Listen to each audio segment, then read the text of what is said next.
Assalamualaikum warahmatullahi wabarakatuh. Waalaikumsalam warahmatullahi wabarakatuh. Alhamdulillahi wa kafa. Wassalatu wassalamu ala sayyidina Muhammadin al-Mustafa wa ala alihi wa ashabihi ahli sidqi wal wafa. Amma ba'du. Saudara-saudara kaum muslimin rahimakumullah. Sesungguhnya manusia diciptakan oleh Allah Subhanahu wa taala hanya untuk satu tujuan, yaitu melaksanakan ibadah kepada Allah dalam pengertian seluas-luasnya. Ini dijelaskan dalam satu ayat Quran, "Wa ma khalaqtul jinna wal insa illa liya'budun." Dan tidaklah aku ciptakan jin dan manusia melainkan hanya untuk melaksanakan ibadah kepadaku.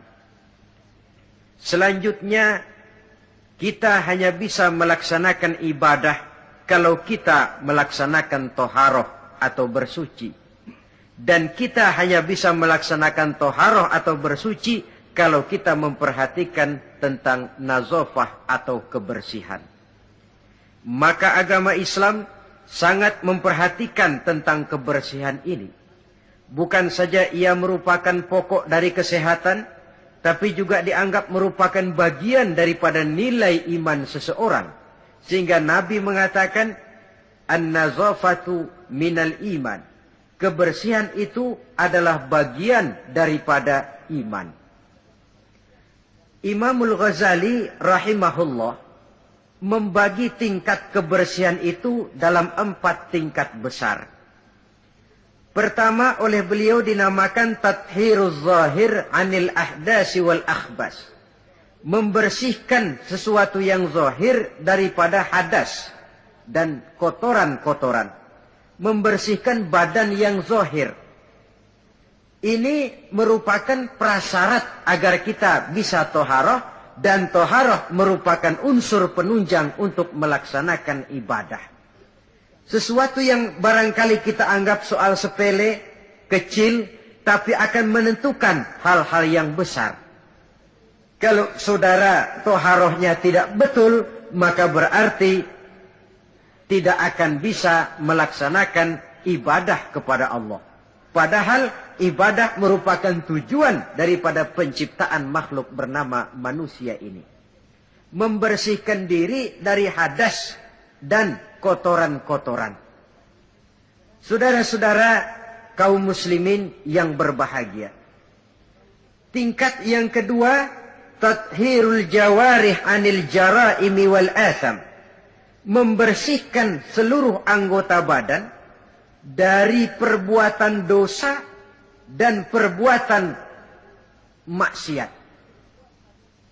Membersihkan anggota badan. Membersihkan tangan, membersihkan kaki, membersihkan lidah dari perbuatan yang mengandung dan mengundang dosa. Kalau sekedar membersihkan zahir tangan, barangkali cuci tangan pakai sabun pun selesai. Tetapi membersihkannya dari minal jaraimi wal asab, dari perbuatan yang mengandung dosa dan kesalahan, ini merupakan tugas yang tidak ringan. Pada tahapan pertama, kebersihan yang diajarkan kepada kita umat Islam, bersih badan dari hadas dan segala kotoran yang berbentuk najis. Itu merupakan modal dasar supaya kalau itu bersih kita bisa wudu. Kalau sudah wudu kita bisa sholat dan bisa melaksanakan ibadah-ibadah yang lain. Orang tidak mengerti sistem ekonomi menurut Islam. Barangkali di akhirat dia tidak akan disidang Allah karena itu masuk wajib kifayah. Tapi orang tidak betul membersihkan diri daripada hadas. Ini tanggung jawab individu. Dan dia akan bertanggung jawab di hadapan Allah. Berangkat dari kebersihan untuk menuju kepada yang maha bersih, yaitu Allah Subhanahu wa ta'ala. Berangkat dari kebersihan menuju ke yang maha bersih. Inilah perjalanan dari kehidupan manusia ini. Oleh karenanya, dimulai itu dari pembersihan diri. Dari segala macam kotoran, dari segala macam najis. Dan tidak usah, terutama adik-adik remaja, para pemuda, tidak usah malu mengkaji masalah-masalah agama, memulainya dari hal-hal yang mendasar, kalau memang itu terpakai dalam kehidupan kita. Biasanya kalau diajak ngaji fikih bab apa? Hadas besar, hadas kecil, lah itu mah dari dulu. Dari dulu. Ya memang agama itu dari dulu begitu. Bahwa mau diskusi soal Allah, alam, dan manusia, silahkan. Mau berfilsafat tentang sistem ekonomi dan kebudayaan menurut Islam, oke. Tetapi hal-hal yang mendasar dan terpakai dalam kehidupan sehari-hari, jangan dianggap remeh. Karena banyak hal-hal kecil yang kita remehkan, pada akhirnya menjelimet jadi urusan besar yang mencelakakan kita. Semuanya. Gedung yang paling tinggi pun selalu mulai dari pondasi dan lantai dasar. Tiang yang paling tinggi sekalipun mulainya rendah dulu. Begitulah kehidupan beragama yang besar ini dimulai dari kebersihan.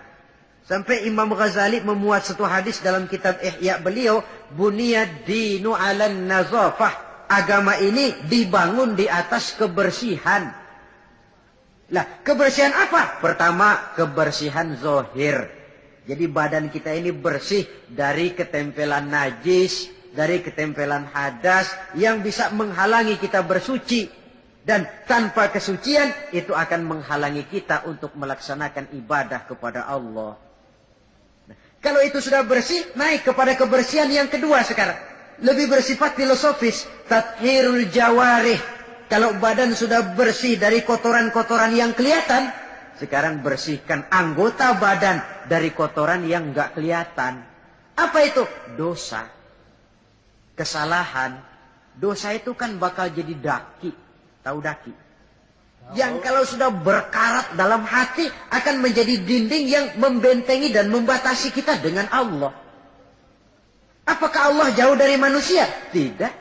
Apakah Allah membatasi hubungan dengan manusia? Tidak. Yang membatasi manusia sendiri berupa lapisan-lapisan dosa yang dia kerjakan. Makin banyak dosanya, makin tebal dinding antara dia dengan Tuhannya. Dalam kondisi begitu, doa udah jauh banget dikabulin. Jadi kalau sudah berangkat dari kebersihan badan, melangkah yang kedua. Anggota badan bersihkan dari kotoran yang nggak kelihatan. Apa itu? Anil jaraim, dari perbuatan dosa. Tangan bersihkan. Makanya tidak cuma sekedar lewat itu. Lewat wudhu saja kita sudah diajarkan. Toh, ketika membasuh dua tangan di awal wudhu. Allahumma inni as'alukal yumna wal barakah. Wa a'udzubika minasyu'mi wal halakah. Ya Allah, saya mohon kepadamu keberkahan di dua tangan ini ya Allah.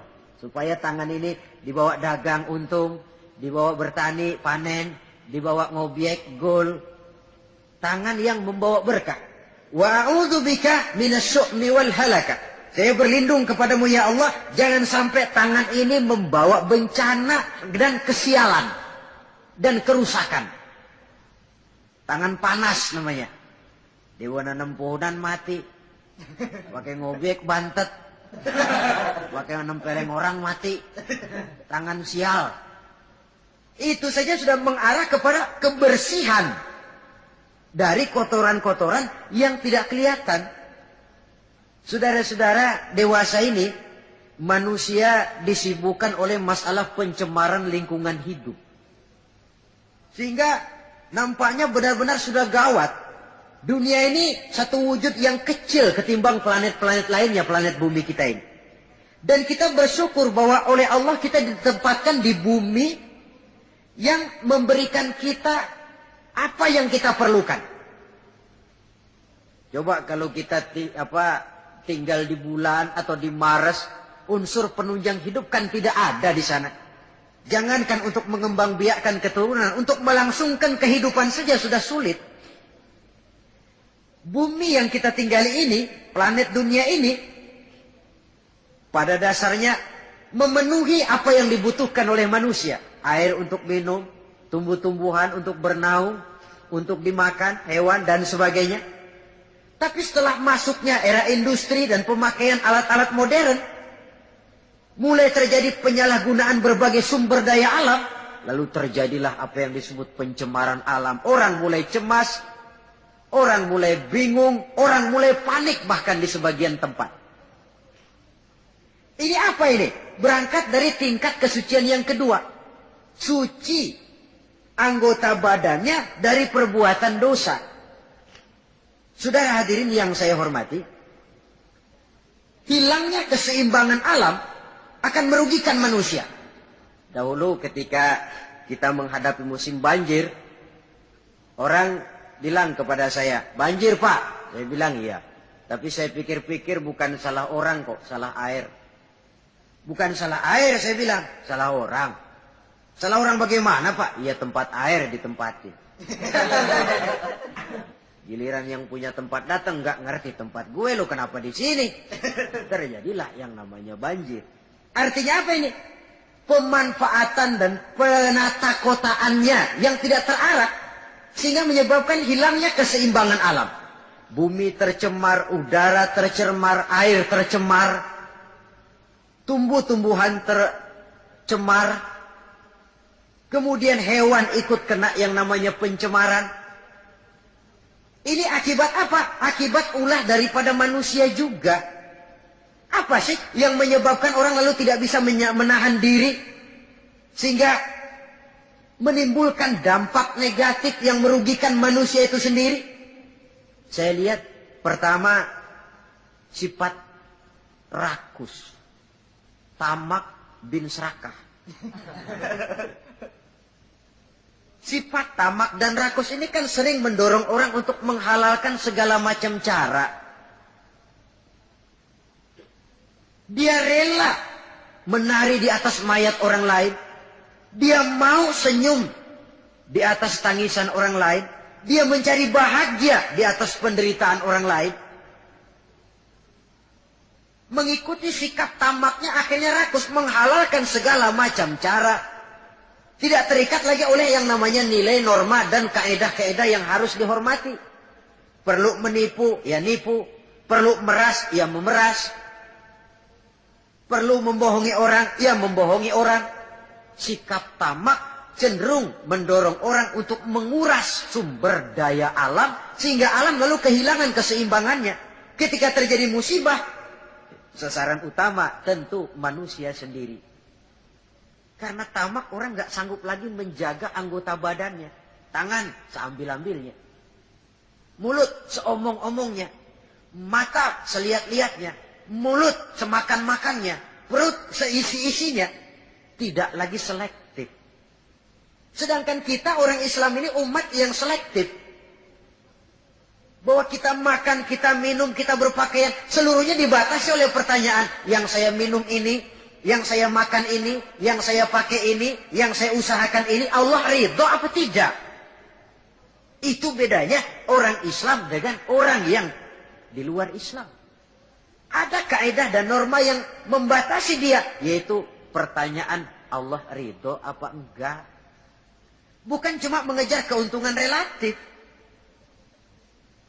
Bukan cuma mengejar keuntungan yang sedikit, lalu menguburkan dan menentang hati nurani sendiri. Karena sikap tamak orang tidak sanggup mengendalikan diri. Maka seluruh anggota badannya lalu tidak terjaga lagi anil jaraim, dari perbuatan dosa dan salah. Hilang sudah. Nah, orang begini kalaupun dia suci daripada hadas kecil dan hadas besar, tapi anggota badan lainnya tidak terpelihara dari perbuatan dosa, lah sama juga bohong. Hadas kecil nggak punya, hadas besar nggak punya. Wudhu sering, tapi nyolong jalan terus. Mulutnya fitnah orang, suka betul. Gunjing orang, iya. Makan yang haram, iya. Nipu orang lain, iya. Itu namanya tidak menjaga anggota badan dari kotoran-kotoran yang abstrak. Ini yang saya lihat penyebab pertama, sikap tamak. Yang kedua, sikap materialistis. Ini merupakan pemacu paling utama Sikap materialistis yang ideologinya biasanya ideologi perut ini. Hidup cuma isi perut. Karena itu materi tujuan utama. Kalau perlu nipu, nipu. Kalau perlu ngebohongin orang, ngebohongin orang. Kalau perlu korupsi, korupsi. Sampai sekarang ini bukan cuma buku. Bahkan sampai kepada hak cipta. Sampai kepada produksi. Sampai kepada hal-hal yang berkaitan dengan hubungan dengan dakwah. Masih terkena yang namanya bajakan. Dan yang aneh bahwa ya tahu itu barang bajakan, toh masih ada saja yang mau jual. Ini kalau tidak didorong oleh sikap materialistis mengejar keuntungan relatif dengan menekan perasaan pribadi, sudah merugikan orang lain, merugikan teman, nggak soal bahwa dia menari di atas penderitaan orang, bahwa dia senyum di atas bangkai saudaranya misalnya, bukan soal bagi dia. Yang penting target materi tercapai. Kalau sudah kemarilah cara berpikir orang. Bukan saja dia menginjak hak azasi daripada orang lain. Tapi dia sudah menjerumuskan dirinya sendiri. Mungkin dia orang macam ini terlepas dari pengadilan dunia. Tapi tidak seorang pun yang akan lepas dari pengadilan Qadhi Rabbul Jalil. Di mana akan diputar seluruh film kegiatan hidup kita. Sejak dari yang sekecil-kecilnya sampai kepada yang sebesar-besarnya. Apalagi di zaman di mana orang sekarang ini gampang nekat. Merasa didlek, buntu, apalagi di belakang dia lihat merasa ada backingnya. Jaluknya jadi naik, palanya jadi besar, hidungnya jadi mekar. Lalu membusungkan dada. Timbul sikap sombong dan cenderung menganggap enteng kepada orang lain. Padahal kalau sudah ada kecenderungan menganggap remeh dan enteng orang lain, itu tandanya orang sudah mulai kehilangan kepercayaan kepada dirinya sendiri. Karena itu Islam mengajarkan la yu'minu ahadukum hatta yuhibba li akhihi ma yuhibba li nafsihi. Belum sempurna iman kamu sampai kamu cinta kepada saudaramu sebagaimana kamu cinta kepada dirimu sendiri. Artinya apa ini? Mengukur orang lain dengan diri sendiri. Kalau orang lain tanpa salah saya tempeleng, sakit enggak? Sakit. Saya pun begitu. Kalau orang lain tanpa salah difitnah, sakit gak dia? Sakit. Saya pun begitu. Yang tidak enak terjadi pada diri saya akan begitu juga kalau terjadi pada diri orang lain. Maka pertimbangannya adalah diri sendiri.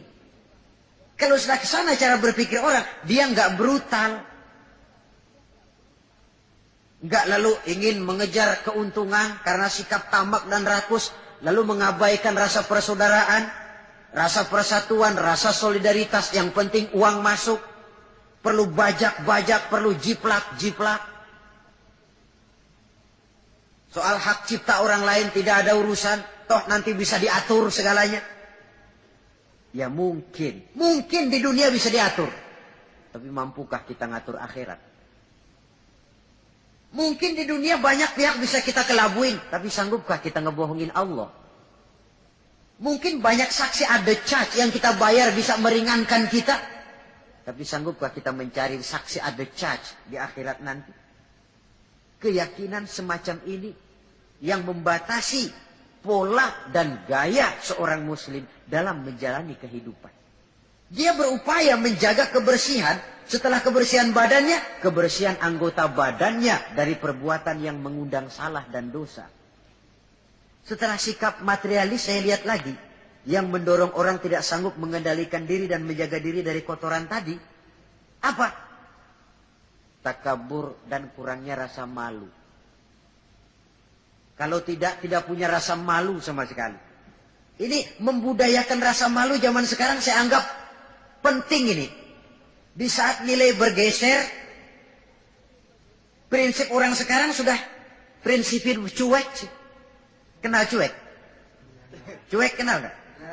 Sebodoh teing sama orang lain. Malah ada pepatah Arab yang saya lihat banyak dipakai orang sekarang. Bul ala zamzam fatu'araf katanya. Kencingi air zam-zam nanti kamu terkenal. Artinya kalau pengen terkenal bikin yang aneh-aneh. Sumur zam-zam dikencingin. Itu bakal terkenal seluruh dunia. Orang kenal, gila bener tuh punya sumur Zam-Zam dikencingi. Terkenal tapi terkenal nggak benernya. Nah orang nggak peduli bener apa nggak bener, yang penting terkenal dulu. Istilahnya biar tekor asal nyohor. Artinya kalau pengen cepat terkenal, bikin yang aneh-aneh. Pakaian yang aneh-aneh. Rambut yang aneh-aneh. Gaya jalan yang aneh-aneh. Cara bergaul yang aneh-aneh. Makin dianggap aneh, makin cepat terkenal. Kalau dulu kita dianggap aneh kan malu, risih rasanya. Riskan. Orang apa sih kamu pada ngeliatin gue, ada yang gak beres apa? Sekarang malah sengaja dicari yang paling aneh dan demonstratif. Demonstratif. Membudayakan rasa malu ini saya anggap cukup mendesak zaman sekarang ini. Sebab ini termasuk salah satu sumber etika. Pejabat tahu malu. Pengusaha tahu malu. Organisasi tahu malu. Pemimpin tahu malu. Orang tua tahu malu. Anak muda tahu malu. Remaja tahu malu. Apalagi kalau mau bercermin kepada Rasulullah sallallahu alaihi wasallam. Imam Abu Ja'far Al-Barzanji menceritakan akhlak Nabi itu, wa kana sallallahu alaihi wasallam syadidal haya. Beliau orang yang sangat pemalu. Dari saking malunya saja, pernah ketika remaja diajak memperbaiki Ka'bah naik ke atas, jubahnya tersingkap angin, kakinya kelihatan dengan orang di bawah, beliau turun muka pucat merah, keringat bercucuran karena kakinya kelihatan oleh orang di bawah. Padahal orang yang di bawah laki-laki semua, malu. Saya lihat zaman sekarang malu nomor 18. Yang penting nyohor dulu. Kalau masih ada rasa malu kan masih ada semacam nilai yang harus kita indahkan. Tapi kalau sudah nggak ada rasa malu, tidak ada rasa menyesal, tidak ada rasa telah melakukan sesuatu yang tidak baik. Itu akibatnya kalau sudah kehilangan rasa malu. Saudara-saudara kaum muslimin yang berbahagia. Apa nasibnya agama umat ini kalau kita sudah kehilangan rasa malu? Perbuatan apa yang tidak akan negatif dan tidak akan mengarah setidak-tidaknya kepada perbuatan negatif kalau kita sudah tidak punya rasa malu? Nah, kalau orang sudah nggak punya rasa malu, sudah nggak punya timbangan, karenanya cuek. Tahu cuek? Udah masa bodoh aja dah. Orang mau bilang apa kek, yang penting kan untung, yang penting kan duit masuk, yang penting kan terkenal. Sehingga jangan heran kalau sekarang di kampung-kampung walau orang pakai baju kayak mau mentas di televisi saja. Padahal nggak kemana-mana.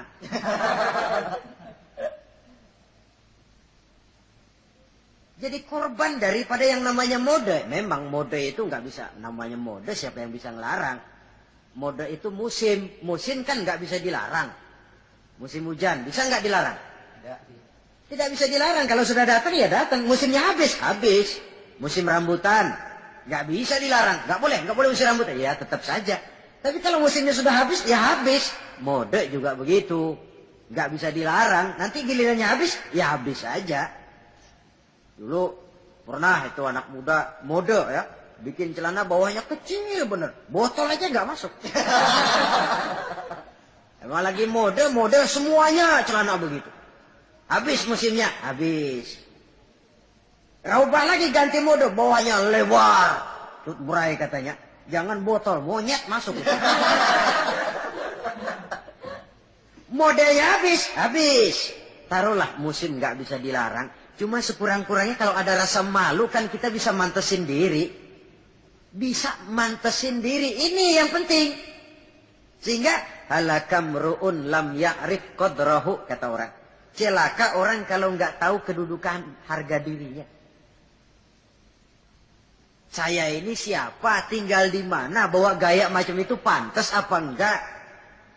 Saya ini dagang, teman saya juga dagang. Kalau dengan cara begini wajar apa enggak? Bagaimana masa depan daripada kekompakan, kesatuan dan persatuan? Dia pencipta, ini pencipta. Kalau saya jiplak hak ciptanya, bagaimana nantinya? Tahu diri, lalu ada ukuran, timbul rasa malu. Nah kalau sudah ke sana, sikap menghormati orang lain, lalu pun timbul karenanya. membudayakan rasa malu. Sebab syarat jadi orang kalau punya malu, nggak punya malu kurang syarat jadi orang. Saudara-saudara kaum muslimin yang berbahagia. Nah, karena nggak ada rasa malu, anggota badan sudah nggak terkontrol sudah. Dia punya kaki, dia punya tangan, dia punya panca indera lah. Tidak terjaga anil jaraimi wal atham, baik dari kotoran yang zahir maupun kotoran yang batin. Sekarang coba tengok. Bumi yang kita tinggali ini, yang sekarang konon dilanda oleh pencemaran. Apa unsur penyebabnya? Macam-macam. Pertama, areal yang tadinya untuk sawah, perkebunan dicaplok. Dijadikan daerah perkotaan untuk membangun pabrik, industri dan sebagainya. Jalan dan sebagainya. Akibatnya kan hilang keseimbangan. Apalagi kalau penataannya semrawut. Lalu apalagi? Terjadinya limbah logam, terjadinya radiasi, percobaan nuklir, walaupun di bawah tanah. Contoh yang paling dekat sajalah, misalnya pabrik batu baterai. Itu kan limbahnya dia buang ke sungai. Lalu sungai itu kan airnya meresap. Kalau tidak dimakan ikan, limbahnya itu ya dihisap oleh tumbuh-tumbuhan. Nah, dari beberapa penyelidikan kemudian ternyata bahwa banyak tumbuh-tumbuhan menyimpan racun dari sebab radiasi tadi. Nah, tumbuhannya atau hewannya nanti dimakan oleh manusia. Akibatnya akan kembali kepada manusia itu sendiri. Belum lagi yang namanya pencemaran udara, pencemaran air. Di zaman sekarang orang sudah agak sulit mencari yang namanya air bersih. Masing-masing berlomba memperbesar jet pump, menyerot sekuat-kuatnya. Saudara hadirin yang saya hormati, begitulah kalau manusia sudah kehilangan rasa malu, dia cenderung melakukan dan menghalalkan segala macam cara untuk mencapai tujuannya. Dan kita sama-sama tahu, inilah prinsip orang-orang yang anti Tuhan, yaitu kaum komunis. Asal tujuan tercapai, cara apapun saja halal. Dan kita tidak diajarkan semacam itu. Tingkat kebersihan yang ketiga, menurut Al-Imamul Ghazali, tathhirul qalbi anil akhlaqil mazmumah. Menjaga kebersihan hati dari akhlak yang tercela. Ini sudah tingkat yang lebih tinggi lagi. Kita tahu bahwa tubuh manusia ini bisa kita ibaratkan seperti kerajaan. Yang menjadi raja adalah hati. Sementara seluruh anggota badan cuma sekedar prajurit pelaksana. Itu sebabnya dalam satu hadis dikatakan oleh baginda Nabi, Ala inna fil jasadi mudghah. Iza salahat salahal jasadu kulluh. Wa iza fasadat fasadal jasadu kulluh. Ala wahiyal qalbu. Ketahuilah bahwa dalam tubuh manusia ada segumpal daging. Kalau daging itu baik, seluruh tubuh akan menjadi baik. Kalau daging itu rusak, seluruh tubuh akan ikut menjadi rusak. Dan daging itu tidak lain adalah hati. Hati adalah komandan, jenderal. Sementara seluruh anggota badan yang lain merupakan prajurit pelaksana yang hanya patuh kepada komando jenderal. Kaki hanya bergerak kalau hati bilang jalan kau. Tangan hanya bergerak kalau dikomandoi oleh hati. Maka kalau hati baik, seluruh anggota badan akan mengarah kepada yang baik. Tapi kalau hati rusak, anggota badan akan mengarah kepada yang rusak juga. Tapi ini lalu tidak berarti orang harus berpikir terbalik. Kalau begitu, yang penting hati kita baik kan. Gak sembahyang juga kalau hati udah baik, gak ngapa-ngapa udah. Itu pemikiran yang paling keliru. Karena bagaimanapun kita dalam beragama ini kan punya standar, punya ukuran. Standarnya siapa? Ya baginda Rasulullah. Beliau hatinya orang yang paling baik, tapi tetap sholat. Beliau orang yang hatinya bersih, tapi hukum halal haram tetap berlaku. Beliau orang yang hatinya sangat bening, tapi tetap puasa Ramadan dan sebagainya, ibadah-ibadah yang itu standar namanya. Kalau merasa hati sudah bersih, oh biar gua nggak sembahyang juga, tapi hati kan bersih. Loh, Prinsip itu saja sudah menjelaskan ngeresnya hati. Saudara hadirin yang saya hormati, oleh karena itu membersihkan hati dari akhlak yang tercela ini merupakan tugas utama. Bahkan dijelaskan oleh Imamul Ghazali, penyakit zohir sangat jauh bedanya dengan penyakit hati, penyakit batin. Apa bedanya? Pertama, kalau penyakit zohir, biasanya kita yang punya penyakit lebih tahu dari orang lain. Tapi kalau penyakit hati, penyakit batin, biasanya orang lain lebih tahu dari kita yang punya penyakit. Misalnya, kita punya bisul di belakang. Itu penyakit zohir kan? Kita tahu, orang lain nggak tahu. Enak teman datang bercanda, dia tepak aja belakang. Udah melintir-melintir kita. Dia nggak tahu, kita tahu. Penyakit zohir, kita yang punya penyakit lebih tahu dari orang lain. Tapi kalau penyakit hati, penyakit batin, kadang-kadang orang lain lebih tahu, kita yang punya nggak berasa. Misalnya sombong, ya. Kita nggak berasa, kita anggap wajar saja. Orang lain yang nilai, sombong sih kamu. Hasud, dengki, kita anggap wajar. Orang lain bilang, karangan hatimu hasud betul sih, nggak seneng lihat orang lain dapat nikmat. Tetangganya beli TV aja meriang. Saudara hadirin, penyakit batin orang lain lebih tahu dari kita. Lalu apalagi bedanya? Kalau penyakit zohir, penyakit badan, itu hanya merusak kehidupan dunia. Resikonya paling-paling mati. Tapi penyakit batin tidak hanya merusak kehidupan dunia, ikut juga menghancurkan kehidupan akhirat. Saudara kena penyakit dunia, penyakit zohir ya. Taruhlah kanker misalnya. Taruhlah darah tinggi misalnya. Paling-paling mati, itu saja. Dunia saja. Tapi kalau saudara terserang penyakit sombong, riya, takabur, ujub, sum'ah. Bukan cuma dunia. Di akhirat dia akan jadi racun yang menggeragoti amalan kita. Dunia akhirat dirusak. Penyakit sombong. Ya. Di dunia umumnya kan kita jarang mau berteman sama orang sombong. Menjauh malah. Sombong benar siapa teman lo. Begitu. Di akhirat. Al-Mutakabbir itu cuma Allah kok. Salah satu asmaul husna Al-Mutakabbir Allah itu. Yang sombong. Yang pantas sombong cuma Allah. Anal mutakabbir. Akulah yang paling besar. Makanya takabur itu asal katanya takabbaro ya takabbaru.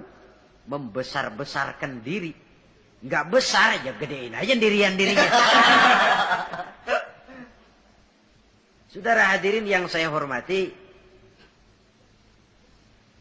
Yang ketiga, kalau penyakit zohir banyak dokternya. Apalagi di zaman spesialisasi sekarang ini, tinggal nyari aja dah. THT, yang kanker, yang tulang, yang jantung, yang macam-macam penyakit, ada dokter spesialisnya. Tapi penyakit batin cuma agama dan kemauan dari orang yang bersangkutan untuk memperbaiki diri. Tanpa itu sulit. Sulit untuk dirubah. Tanpa dekat dengan agama, tanpa kemauan yang kuat memperbaiki diri, orang sulit terobati dari penyakit-penyakit batin. Makanya kalau para dokter sangat serius melakukan penyelidikan, mencari penangkal obat, penangkal penyakit yang hanya merusak kehidupan dunia, apa kita nggak lebih sungguh-sungguh memusatkan perhatian, mengobati penyakit yang kalau diserang penyakitnya bukan cuma dunia, akhirat ikut bangkrut. Itu yang dinamakan dengan penyakit-penyakit batin.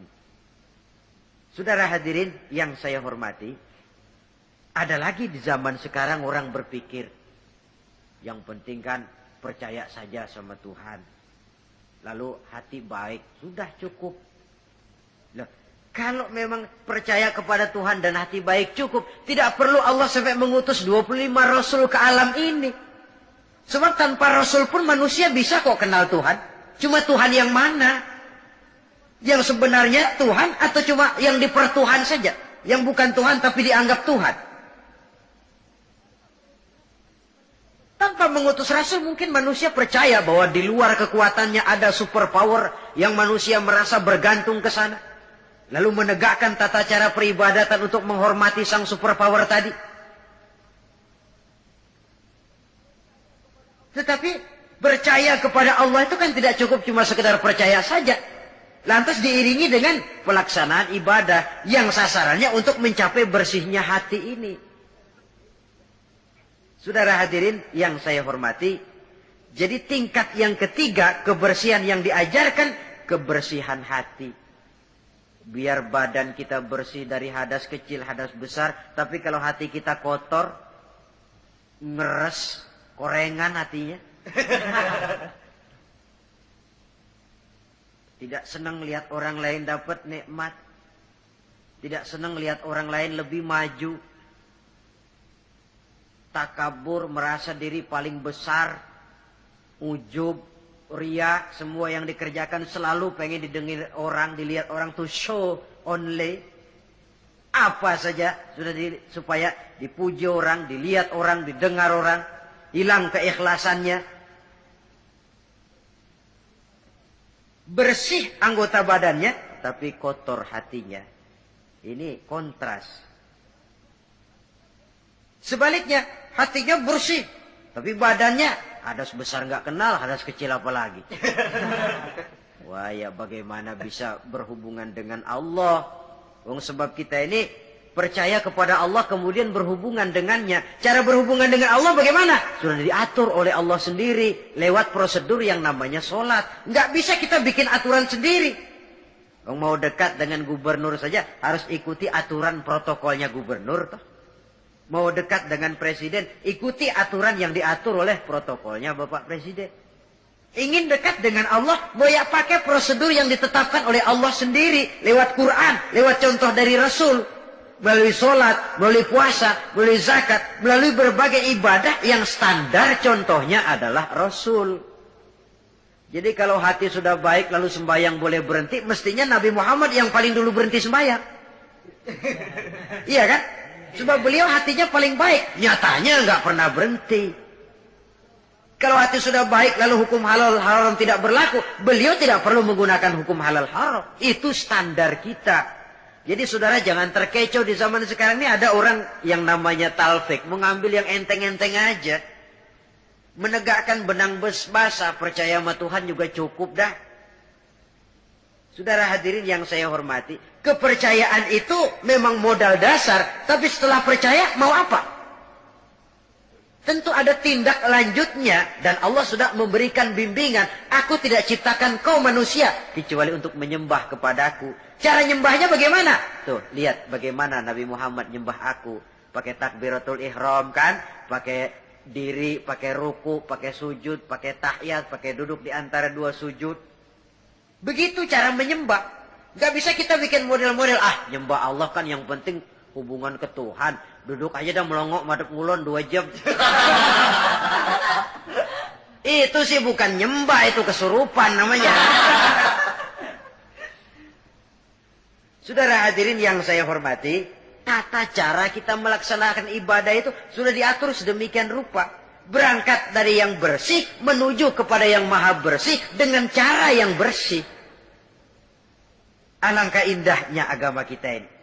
Tidak hanya kebersihan zahir, tapi juga kebersihan batin.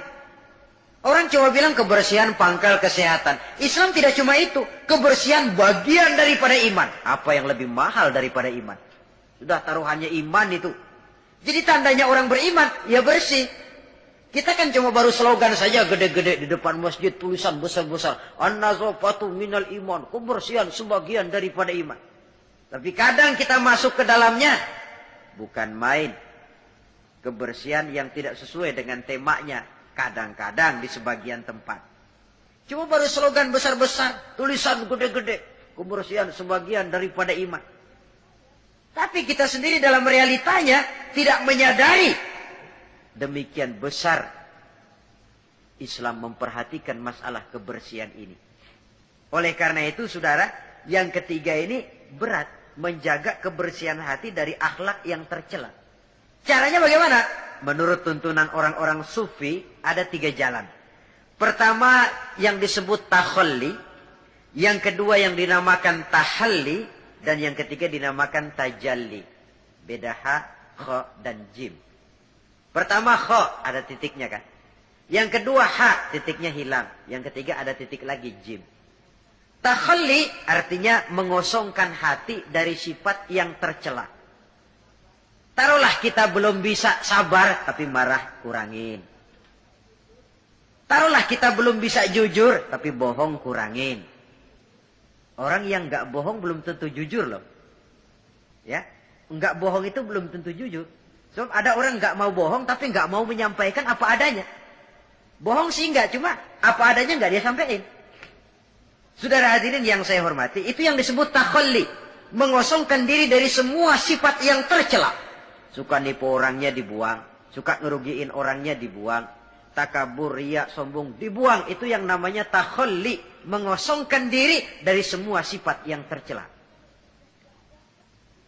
Kalau itu sudah tidak ada, lalu tahalli.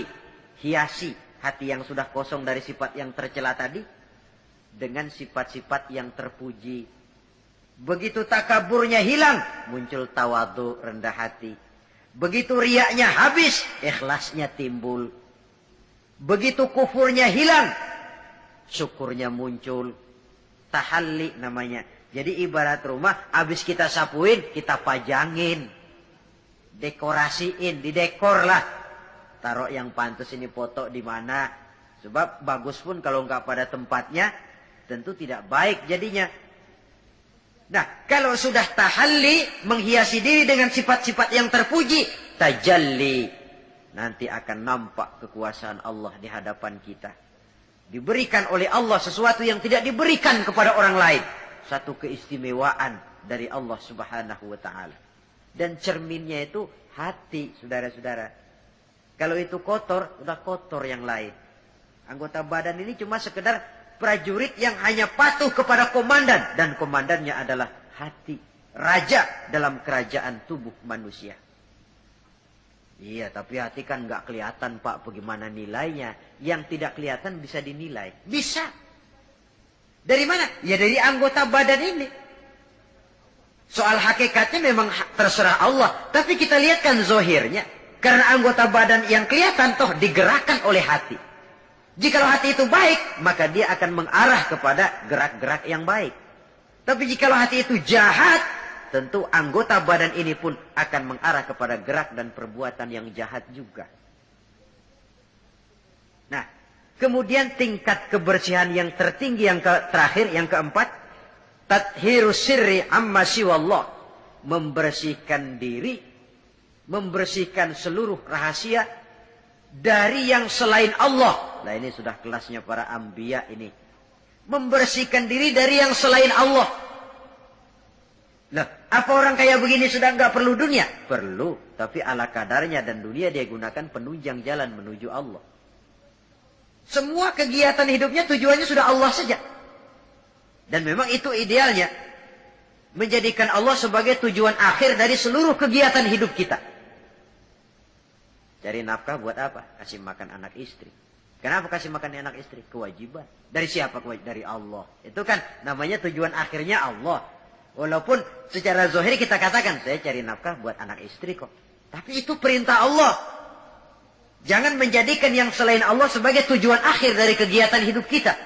Nanti akan tergelincir dari norma-norma akidah yang seharusnya kita yakini. Membersihkan diri dari yang selain Allah. Menjadikan Allah sebagai tujuan akhir dari seluruh kegiatan hidupnya. Dan itu sesuai dengan kontrak kita. Inna solati wa nusuki wa mahyaya wa mamati lillahi rabbil alamin. Ibadahku, hidupku, solatku, matiku cuma untuk Allah Tuhan seru sekalian Allah.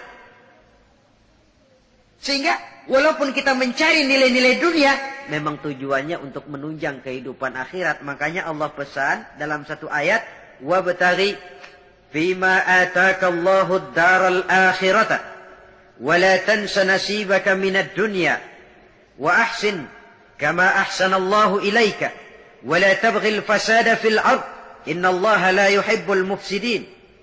Dengan karunia yang diberikan Allah kepadamu, carilah akhirat. tapi jangan lupakan bagianmu di dunia ini.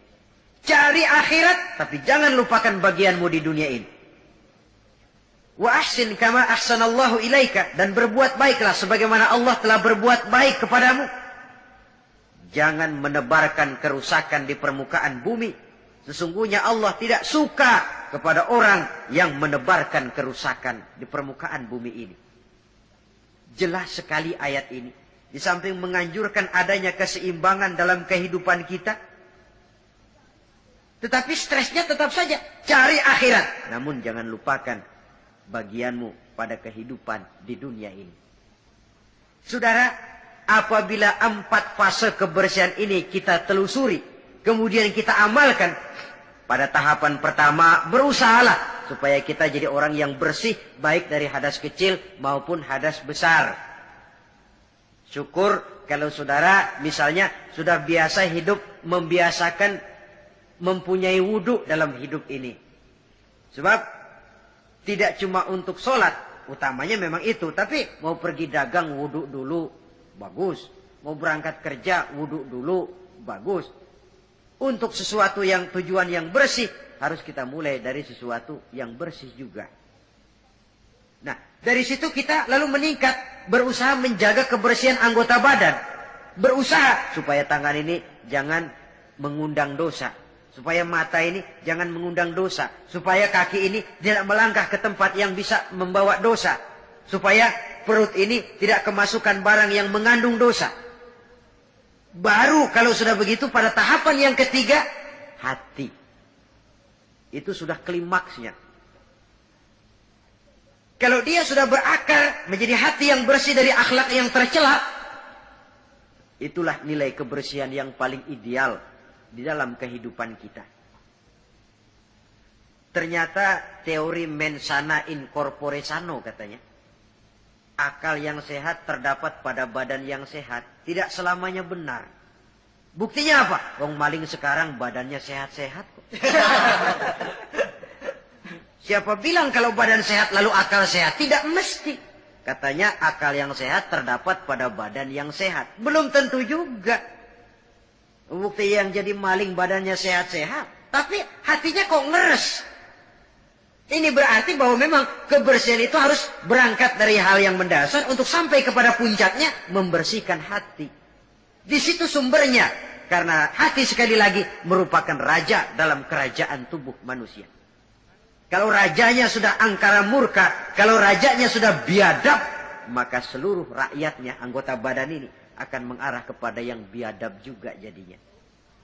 Tetapi lagi-lagi bahwa usaha pembersihan hati ini harus melalui jalan yang telah dicontohkan oleh standar dalam kehidupan beragama, yaitu Nabi kita Muhammad sallallahu alaihi wasallam. Itu saja patokannya. Beliau sholat, kita sholat. Beliau puasa, beliau puasa. Beliau zakat, kita zakat. Jadi kalau orang sudah mengaku hatinya sudah bersih, tahu segala apa saja, tapi nggak sholat, wah nggak cocok sama standar. Nggak usah diikutin kan gitu toh. Jadi ada barometer. Oh ngakunya Mbah Ano, pinter Ano, tahu keadaan orang. Puasa nggak Ramadan? Kagak, nggak cocok sama standar. Nggak cocok sama standar. Itu saja. Gampang kok kita punya barometer, ada ukuran. Wah, orang sekarang ini gampang dikelecehin sih. Apalagi dia nggak punya standar. Udah telap bener dah. Saudara hadirin yang saya hormati, standar dalam kehidupan beragama tidak lain baginda Nabi. Taruhlah kita belum bisa ikut sholat seperti sholatnya beliau. Taruhlah belum bisa sabar seperti sabarnya beliau. Taruhlah belum bisa melaksanakan tahajud seperti tahajudnya beliau. Tetapi yang belum bisa dicontoh seluruhnya kan tidak perlu ditinggal semuanya. Apalagi lalu mencela. Seperti dulu zaman anak-anak ada cerita. Serigala pengen makan buah anggur. Tinggi. Lompat, jatuh lagi. Lompat, jatuh lagi. Nggak bisa tercapai itu anggur. Akhirnya putus asa, kecewa. Kemana-mana dia pergi ngomong sama semua binatang. Anggur pahit, anggur asam. Anggur pahit, anggur asam. Padahal bukan anggur yang pahit, dia aja yang kagak bisa ngambil. Akan selalu ada di masyarakat tuh manusia yang mentalnya begitu. Dia pengen begitu, nggak bisa sama yang bisa dia sirikin. Akan selalu ada di masyarakat manusia yang punya mental begitu. Dia pengen begitu. Kagak bisa, udah setengah mati. Enggak bisa juga. Sama orang yang bisa. Wah, siriknya bukan main. Hasutnya bukan main. Sama serigala tadi. Pengen makan buah anggur udah metik enggak bisa. Pidato kemana-mana anggur lah pahit.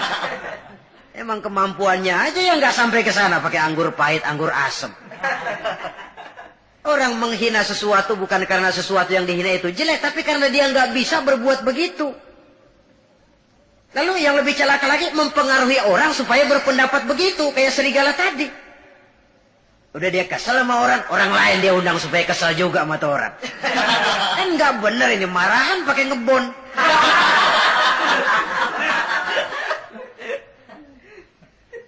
Akan selalu ada di tengah masyarakat orang yang punya mental yang disebut rationalization itu. Rationalization. Penyakit kejiwaan itu sebenarnya. Dia pengen punya televisi. Setengah mati, nggak bisa juga. Tetangganya bisa duluan. Habis dia katain. Emang dia miara tuyul. Gue tahu. Sudah macam-macam. Saudara hadirin yang saya hormati. Jadi sekali lagi kita berangkat dari standar. Kalau sama dengan standar, mari kita ikuti. Kalau tidak sama dengan standar, berpikirlah lebih jauh lagi. Karena agama ini ajarannya jelas, yang jadi contoh dalam pelaksanaannya juga jelas. Jangan dalam kejelasan, lalu kita cari yang remeng-remeng dan samar-samar. Apalagi di zaman di mana orang sekarang mudah kehilangan pegangan hidup. Dalam kondisi kalut. Nyari pegangan ya, orang kalau lagi hanyut di kali, rumput juga dia pegangin. Dia tahu rumput lemah, nggak akan kuat nahan bobot badan yang berat. Tapi karena lagi perlu, tahu dia pegang juga. Ini kan cermin dari jiwa manusia. Dalam keadaan goncang, dia perlu pegangan. Ya untung kalau ketemu yang baik. Kalau enggak, sepegang-pegangnya. Saudara hadirin yang saya hormati, jadi dengan demikian, kita ambil kesimpulan. Pertama, Islam agama yang sangat memperhatikan kebersihan. Baik itu kebersihan zahir, lebih-lebih lagi kebersihan batin. Yang kedua, dalam Islam kita berjalan menuju zat yang maha bersih. Karenanya harus bertolak dari kebersihan. Yang ketiga, kebersihan diawali dengan hal yang paling mendasar, kebersihan pribadi.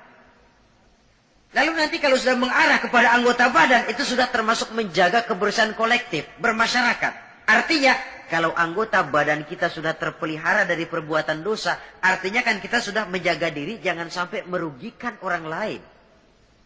Jangan sampai membuat onar di masyarakat. Jangan sampai menimbulkan kerugian kepada sesama. Itu sudah mengarah kepada dampak kehidupannya dalam masyarakat. Kalau yang pertama tadi, tingkat kebersihan pertama, individu. Bersih dari hadas kecil dan hadas besar. Nah, yang kedua, tatkala bersih anggota badan dari perbuatan dosa, ini sudah mengarah kepada menjaga ketenangan dalam masyarakat. Ya, masyarakat kita. Yang petani, masyarakat petani. Yang pedagang, masyarakat pedagang. Yang mahasiswa, masyarakat mahasiswa. Yang politikus, masyarakat politikus. Yang seniman, masyarakat seniman. Masing-masing pihak menjaga anggota badan dari perbuatan yang bisa berbuat dosa. Itu sudah termasuk menjaga kemaslahatan dan keselamatan bersama. Nah, kalau sudah sampai kepada puncaknya, pembinaan pribadi, pembersihan hati dari sifat-sifat yang tercela. Kemudian menghiasinya dengan sifat-sifat yang terpuji untuk mencapai satu makom yang tinggi di hadapan Allah Subhanahu wa Ta'ala. Mungkin dengan pendidikan, dengan pangkat, dengan harta, kita bisa berlomba mencari kedudukan di dunia. Tapi kedudukan di sisi Allah hanya bisa dibeli dengan prestasi ibadah. Yang prestasi ibadah itu akan membentuk hati yang baik. Jadi dengan kata lain, antara pelaksanaan ibadah dengan hati yang baik itu berkaitan. Kalau tidak, salah satunya sulit untuk terwujud. Artinya dari hati yang baik timbul semangat ibadah. Dari semangat ibadah, hati lalu menjadi baik. Ada semacam interaksi. Oleh karenanya saya berharap dari pertemuan kali ini, marilah kita sama-sama menjaga diri baik dari kotoran zahir maupun kotoran batin. Menjaga kebersihan diri, rumah tangga, lingkungan, masyarakat, bangsa dan negara kita demi untuk kemaslahatan bersama. Sekian dan demikianlah. Dan pada akhirnya sebagai uraian penutup Al-Baqarah 172 Allah Subhanahu wa taala berfirman, "Ya ayyuhalladzina amanu kulu min thayyibati ma razaqnakum washkuru lillah in kuntum iyyahu ta'budun." Hai orang-orang yang beriman, makanlah kamu dari yang baik-baik dari rezeki yang telah kami berikan kepadamu dan bersyukurlah kepadanya, dan hanya kepadanya lah hendaknya kamu menyembah dan beribadah. Terima kasih. Wassalamualaikum warahmatullahi wabarakatuh. Waalaikumsalam warahmatullahi wabarakatuh.